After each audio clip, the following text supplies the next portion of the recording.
This week on the Autocar show, the freshly launched Audi Q7 goes up against the Volvo XC90. And we take a comprehensive test drive of Tata's new Zica. And as always, Holmes has some confidential information for you.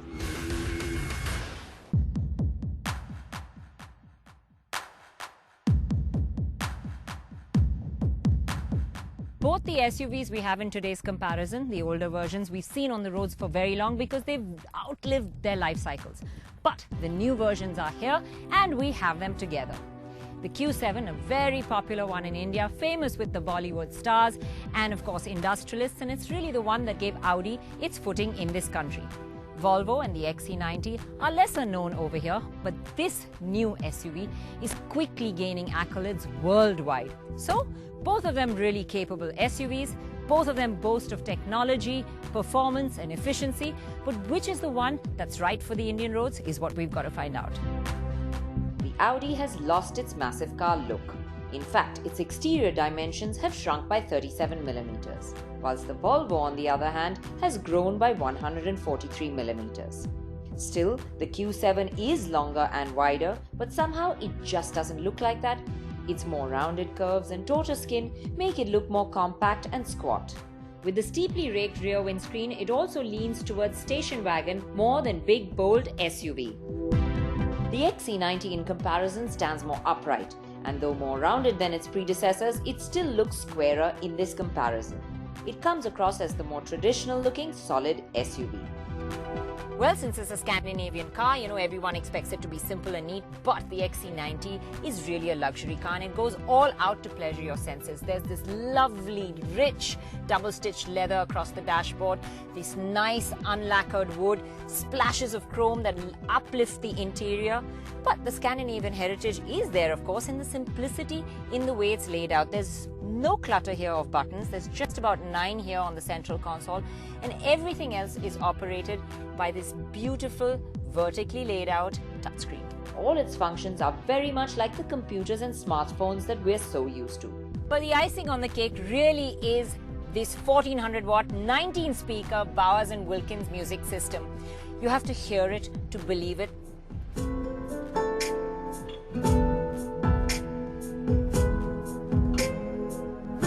And it just gives you the feeling like you're really sitting in the center of a concert hall. On the other hand, the Q7 comes across more businesslike on the inside with a neat, clean, minimalistic look. There are some really nice touches like the knurled knobs, the touchpad, the retractable screen that pops out of the dash, the feather touch light switches, and of course those incredible graphics on the virtual cockpit that all give this car a sense of occasion.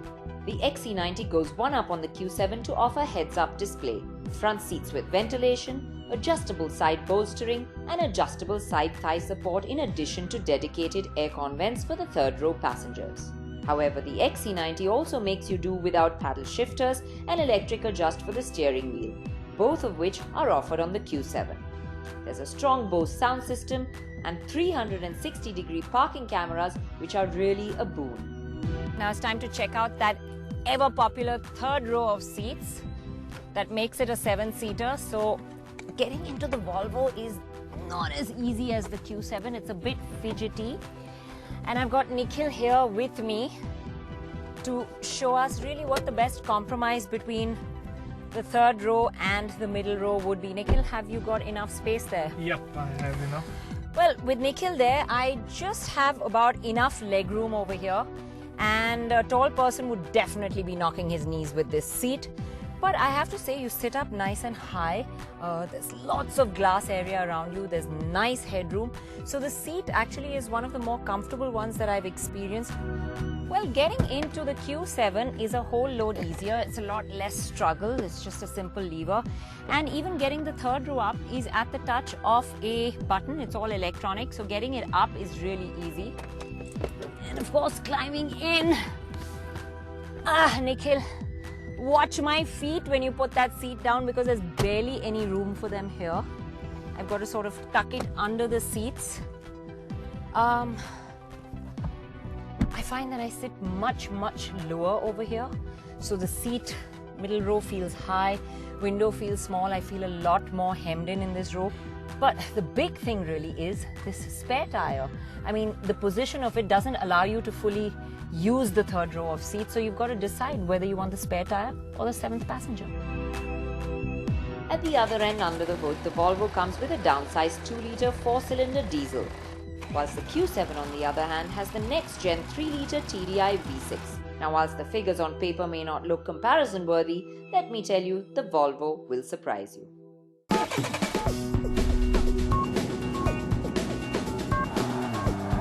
Now, this engine just doesn't feel small when you drive it. It feels sprightly from the word go. And the twin turbos work so well in tandem to make sure there's never any kind of lag. The mid-range is also strong, so when you're in city conditions or, pottering around at path throttle, you'll find that it works extremely well. However, it's when you start demanding more out of the engine that you begin to realize it is smaller. Flatten your foot on the accelerator for a quick overtake and it comes up short. The gearbox is also a little slow to react in these conditions, missing a breath before it gets going. And with no dedicated sport mode to heighten responses, the Volvo loses out, especially on highway runs. The Volvo's engine is also relatively refined, but definitely gets audible as you push up the revs.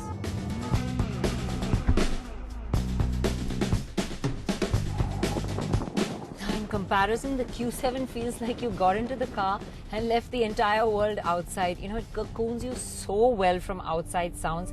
This cabin is just so silent. The Q7 shrinks itself around you so nicely.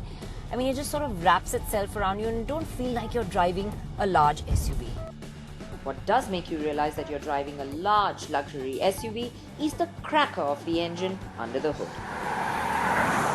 Now, this engine really makes you understand why there's an S for sport in SUV. You just ride one giant wave of torque right from the word go up to the 4,600 RPM mark, which is the red line. And as you can see from the smile on my face, it's an absolute pleasure to drive. And it's not only in flat-out acceleration that it pleases, it's also in the way in which it serves up power when you extend your foot on the pedal. City or highway, it's pleasurable to drive, but it's most definitely the better highway companion. And it's also the more refined engine. Now, making this engine even better is the ZF gearbox. It just swaps cogs so smoothly and efficiently. You don't know whether it's shifted up or shifting a gear down. It just does it with absolute refinement. And it also keeps the engine ticking over at really low RPMs even at higher speeds.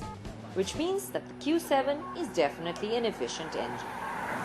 Now, this steering is definitely the lighter of the two, and though you never feel unsafe, it doesn't quite give you the connected feel that you would like. However, you can use Drive Select to switch to dynamic, making the car feel sportier. The Volvo, on the other hand, has the better weighted steering that gives a higher sense of connect without feeling too heavy in city conditions. Now, the XC90 does roll around corners more and it does feel larger to drive, but it still has loads of grip and you always feel safe and comfortable. Now, as we love driving our cars and as enthusiasts we get excited about performance and dynamics from behind the wheel, a large portion of the owners of this car will probably never sit there. So let's get down to the back seat. There's a bigger sense of space over here. I mean, there's lots more leg room. The seat feels wider, so third passenger here will be more comfortable.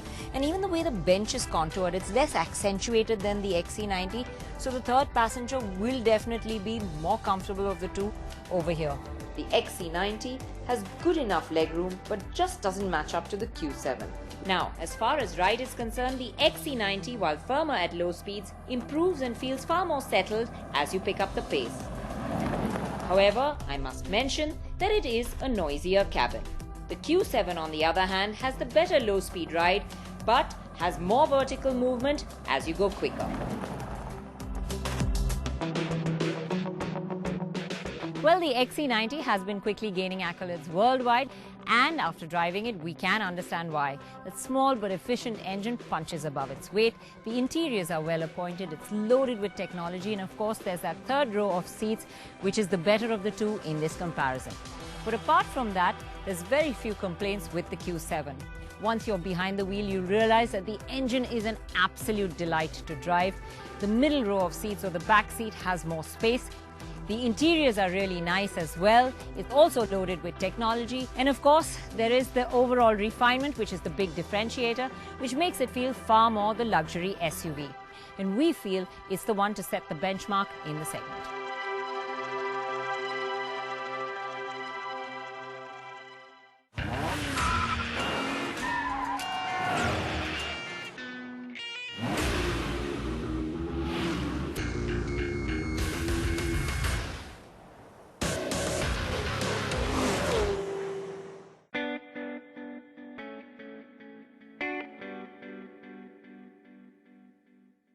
Tata are taking another crack at the hotly contested hatchback segment. And after the lukewarm response to the Bolt, the Zica has a lot riding on it. But unlike the Bolt, that was basically a revamped Vista, the Zica is practically all new, whether we talk about the fresh looks, the cabin, or those two all-new engines. Well, let's get down to it and see if the Zica has got what it takes. The Zica is a nice-looking car, and I say nice because it's not edgy and sharp, but more a pleasing design that would last over time.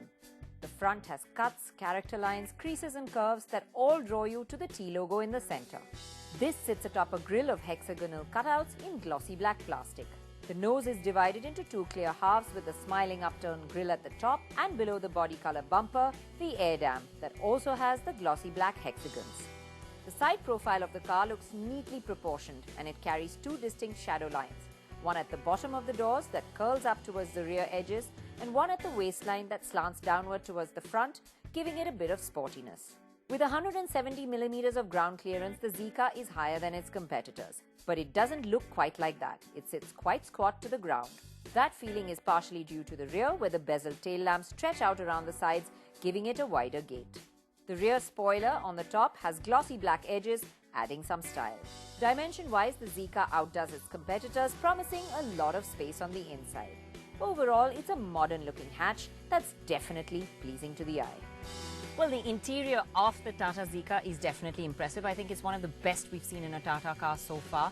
Lots of nice touches over here, like the highlight of the exterior color around the air vent, the honeycomb textured plastic on the dash, the knitted roofline, or this well-damped button for the glove box instead of the crude handles that we're used to seeing on cars of this class. The center console interesting and has, of course, the info display. Apparently, it's a practical car too because it has 22 storage spaces. Well, there aren't 22 different locations, but if you count the spaces like the two bottle holders in the front doors and the flat pocket, it all adds up. There are a lot of cubby holes and storage areas in the dash and central console as well. There are nifty little touches like a hook that neatly folds flush into the side of the front passenger footwell to keep bags in place.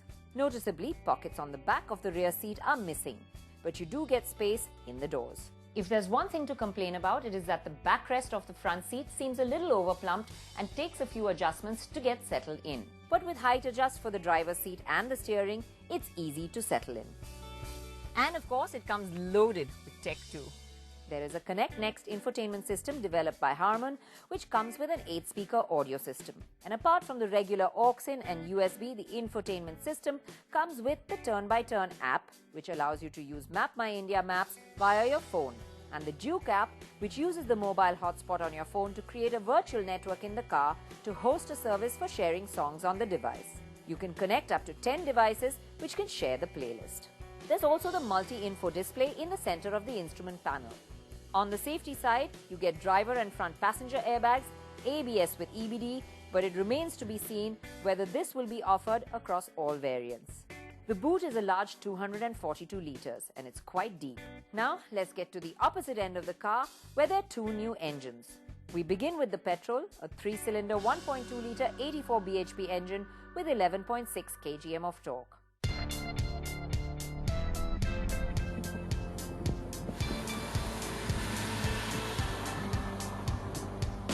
Now the figures aren't too bad on paper, but the Zica is a heavy car.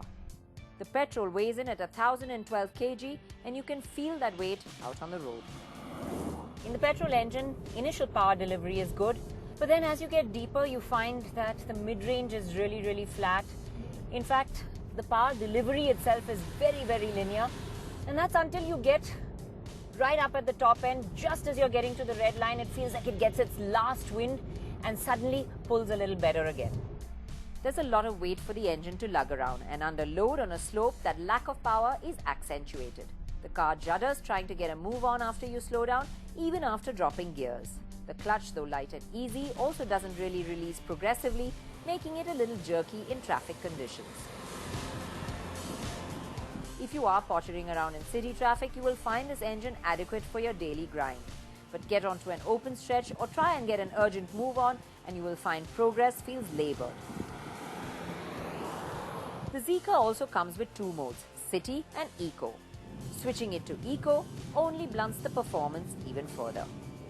On the refinement front, you do hear the thrum of a 3-cylinder, but it's comparable to any other in its class. Now, where the Zica does shine through is in the way the ride and handling is delivered. The steering feels quite accurate around the corners. The tires grip well, and even as you go around corners, the Zica displays good body control and is happy to change directions quickly and deftly. Drive it out on a highway and you will notice that it feels planted and you can settle into a cruise with confidence. It feels like a larger car when you drive it. Whether you're at the wheel or in the back seat, the Zica does offer a bigger car feel. The back seat feels quite nice and open and airy with lots of glass area. And space-wise, it's pretty good too. I've got Nikhil, who's 5'11", sitting in his driving position.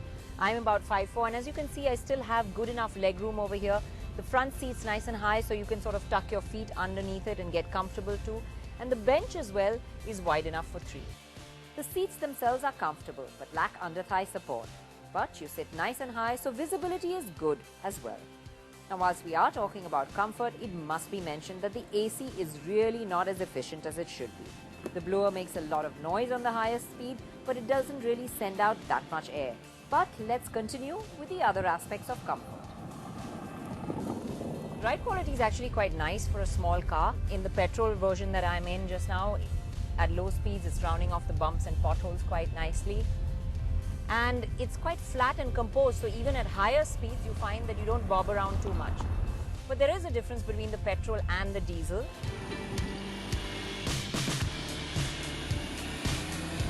The setup in the diesel does seem firmer. The ride feels a little stiffer and has a harder edge to it than in the petrol car. Still, it's not to the point where you're uncomfortable. In fact, the firmness makes it overall better, offering up a more composed feel. It's not as settled as the Bolt, but it's definitely best in its class. Now let's talk about the diesel engine. This is a 1.05 litre producing 69 bhp and 14.3 kgm of torque. The diesel weighs in heavier at 1080 kgs, but the extra torque does help it feel a little lighter. Power in the diesel engine comes in after the 1500 RPM mark, and then after that it's really nice all the way to the red line, which is around the 4600 RPM mark. It pulls cleanly, it's nice to drive. It's only when you drop below the 1500 RPM mark and you want to get an urgent move on, you'll find you need to work the gears. It's not punchy, but it definitely feels the better of the two engines. Driving it is easier, and although the jerkiness of the clutch is still there, it's not as prominent. Use the gears well, short shift without stretching it to the red line, and you'll find the diesel engine is actually quite pleasant. It does the job of city or highway quite well. Push it hard though, and you will hear it. Well, in the diesel, whilst vibration is well controlled for a 3-cylinder, you can hear the sound. It's not so much a diesel clatter, but more a roar, and especially when you push the engine hard. Well, everybody wants to know how fuel efficient this car is, and we can expect the petrol to give around 23.5 kilometers per litre. And you can expect more than that from the diesel.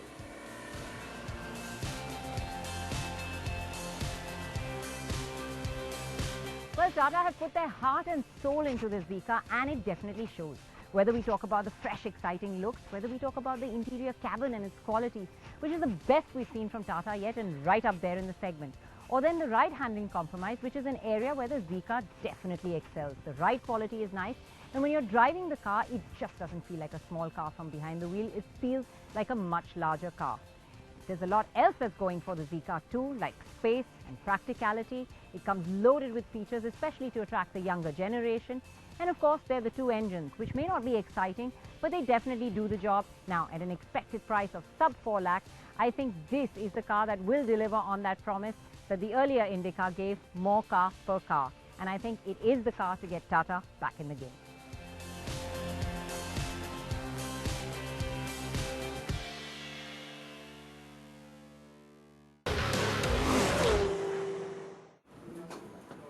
This is Autocar Confidential, where I give you the inside news and all that's happening in the auto industry.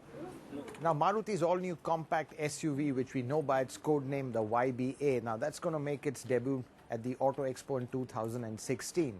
Now, what we know is it's going to be launched with a 1.3 diesel engine, the same Fiat diesel that powers a whole range of Maruti cars.